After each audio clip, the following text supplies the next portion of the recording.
Current electricity में एक example ये भी आ सकता है, कंडक्टर्स का जो होता है, कंडक्टर्स कंडक्ट करते हैं इलेक्ट्रिसिटी, मेटल्स हो गए। Why do metals conduct electricity, मैंने पढ़ाया था, तो बताइए कौन बताएगा मेटल्स इलेक्ट्रिसिटी कंडक्ट क्यों करते? Raise your hand. Metals electricity conduct क्यों करते हैं? इंसुलेटर्स नहीं करते हैं लेकिन मेटल्स कंडक्ट करते हैं, कोई आंसर देगा इसका?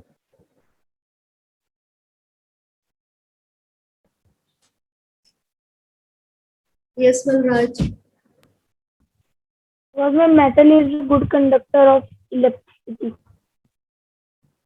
ये तो हम सब रट लेते हैं बच्चे कि मेटल एक गुड कंडक्टर ऑफ इलेक्ट्रिसिटी, लेकिन मेटल ही क्यों है, इंसुलेटर क्यों नहीं? आंसर भी तो होगा ना, हर चीज का आंसर होता है।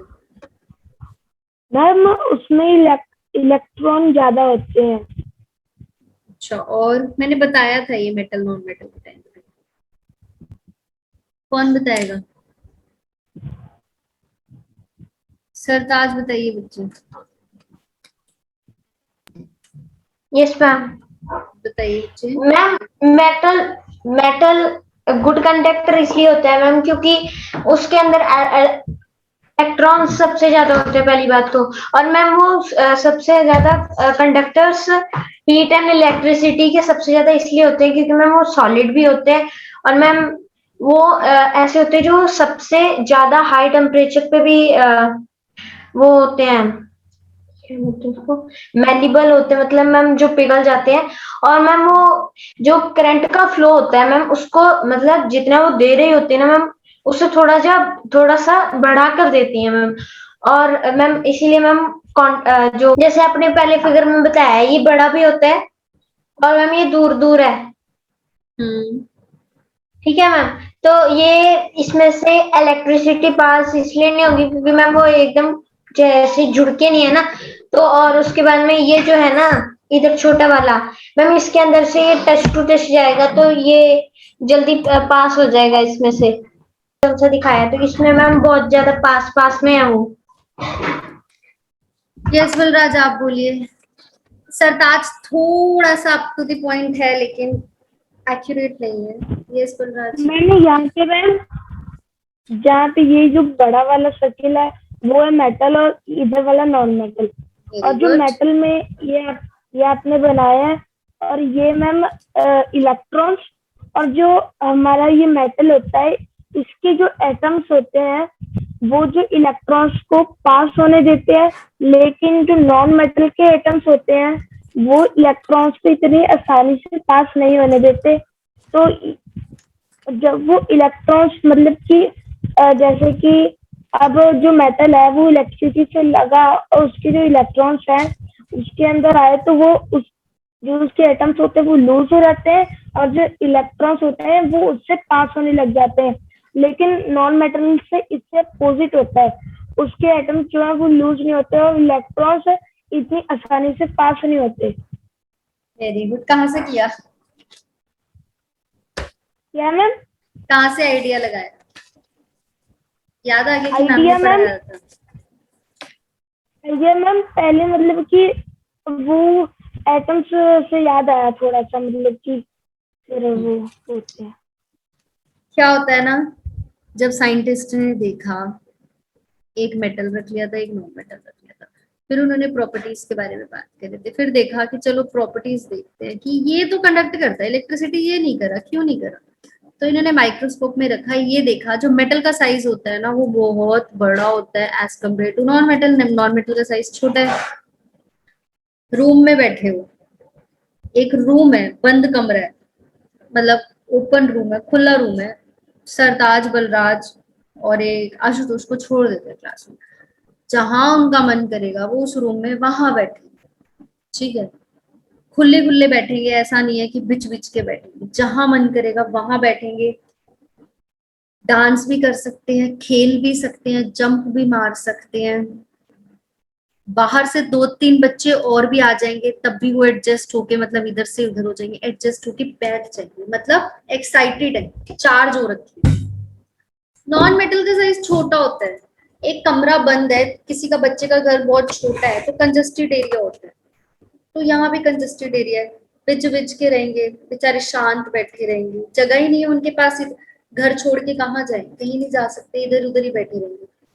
तो बाहर से करंट आ गया, इलेक्ट्रिसिटी आ गई, लग गई इलेक्ट्रिसिटी, तो इन्हें मूव करना है ना, इनको करंट लग रहा है, बाहर से इनको बिजली मिल गई, करंट लग गया, इनको मूव भी तो करना है, कहीं तो जाए। अब बाय चांस मुझे करंट लग गया, मेरे पास जगह ही नहीं होगी कहीं जाने के लिए, मैं उधर ही उधर, करंट लगता रहेगा, लगता रहेगा, लगता रहेगा। पर अगर मेरे पास जगह है तो मैं एकदम से पीछे हट जाऊंगी, तो इनके पास जगह ही नहीं है पीछे हटने के लिए, तो जगह ही नहीं होगा तो ये करंट पास कैसे होगा। अभी तो मैंने आपको बताया जो करंट होता है वो फ्लो करता है, तभी तो करंट आएगा, चार्ज आएगा, ऐसा तो नहीं है बंद बंद बंद स्विच में करंट आने लग जाएगा। तो करंट फ्लो करता है, वो यहीं रुक गया, यहीं पे रुक गया, वो फ्लो ही नहीं करा तो इसमें करंट कैसे आएगा। पर इसमें देखो ना, यहाँ से जाएगा, यहाँ से जाएगा, यहाँ से जाएगा। तो मेटल्स इलेक्ट्रिसिटी कंडक्ट करते हैं just because of the space. Am I clear? Jatin आप बताइए, इलेक्ट्रिसिटी कंडक्ट क्यों करते हैं मेटल्स और नॉन मेटल्स नहीं करते? आगे से रीजन भूलोगे तो नहीं कि मेटल्स, अब रट्टा तो नहीं मारोगे कि metals conduct electricity, non metals conduct do not conduct electricity. आगे से अब रट्टा तो नहीं मारेगा कोई बच्चा कि क्यों करते हैं, पता नो मैम, नहीं मैम। रीजन पता लग गया ना आज? यस मैम, पता लग गया। सो अब बताइए, आज जतिन आंसर दीजिए, आप बताइए metals electricity conduct. Ma'am ma'am इसे मैम देखिए, नॉन कांटेक्ट जो नॉन मेटल्स होते हैं और मेटल्स होते हैं, मैम मेटल्स इसलिए अच्छे मैम अच्छे कंडक्टर होते हैं क्योंकि मैम उनके जो एटम्स होते हैं ना मैम। एक मिनट, एक मिनट, तुम्हें होस्ट बनाया है स्क्रीन के साथ। मैम एक ये और एक ये, इन सबको समझाइए।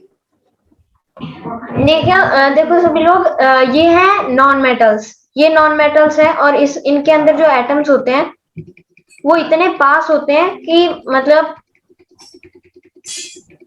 एक सेकंड मैम,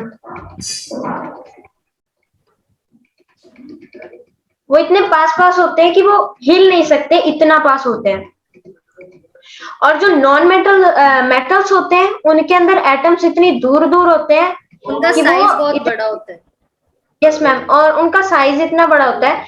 एग्जाम्पल के लिए हम लोग एक नैनो कार ले लो, नैनो कार में बैठ जाएंगे 4 लोग, और उसके जगह ले लो आप ले लो ब्लैरो ले लो, ठीक है। वो गाड़ी है बड़ी है तो उसके अंदर आप बैठ जाएंगे, कम से कम 10 लोग आराम से ऐसे बैठ जाएंगे, टाइट टाइट होकर, फिर भी उनको खुला खुला लगेगा। तो बोलेरो कार की ये कैपेसिटी है कि वो बड़ी है और उसके अंदर ज्यादा चीजें भी फिट हो सकती हैं। अब हम लोग नैनो कार में अगर 10 लोग फिट कर दें तो फिर तो सांस भी आना मुश्किल है। तो मान लो ये जो नॉन मेटल्स हैं, ये एक नैनो कार है जिसके अंदर हम लोगों ने 6 लोग बिठा दिए।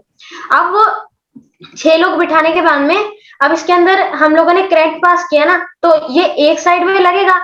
अब ये अगर साइड में हो जाए, ये अगर एक भी एटम साइड में हो जाए तो ये पास होकर दूसरी साइड पहुंच जाए, पर इतनी जगह ही नहीं है कि हम लोग हिल ही पाए उसके अंदर, तो इसीलिए वो एटम्स पास ही नहीं होते उसके अंदर से नॉन मेटल्स के, इसीलिए वो गुड कंडक्टर नहीं है। बट अगर उसी की जगह हम लोग बोलेरो के अंदर से अगर हम लोग 6 आदमी बिठाएं और उसके बाद में करंट पास करें, तो वो आराम से ऐसे ऐसे होकर आराम से इधर पास होकर इधर जा सकता है, क्योंकि उसमें एटम ही इतने कम है कि वो आराम से इलेक्ट्रिसिटी पास कर सकता है कि वो अपने रास्ते से हट जाए और वो एटम से इलेक्ट्रिसिटी निकल सकती है। ओके, 2 पॉइंट चार्ज है, 2 चार्जेस पड़े हैं, 2 चार्जेस है, मान लीजिए स्केल है और एक कागज का पेपर है, ठीक है। इन दोनों के बीच में कुछ स्पेस होता है, रेडियस डिस्टेंस होता है, ठीक है। उसको डिस्टेंस को आर लिखते हैं, लिख दिया। और इन दोनों के बीच में कुछ ना कुछ अट्रैक्शन भी हो सकते हैं, रिपल्शन भी हो सकती है, जैसे न्यूज वो कागज के जो पेपर बिट्स ऑफ पेपर होते हैं और स्केल के बीच में कुछ ना कुछ अट्रैक्शन होती है। मैंने बताया इलेक्ट्रिसिटी पास हो रही है तो बल्ब जलने के लिए वो कुछ ना कुछ तो अट्रैक्ट करता होगा ना, अट्रैक्शन भी हो सकता है, रिपल्शन भी हो सकता है, फोर्स ऑफ अट्रैक्शन है।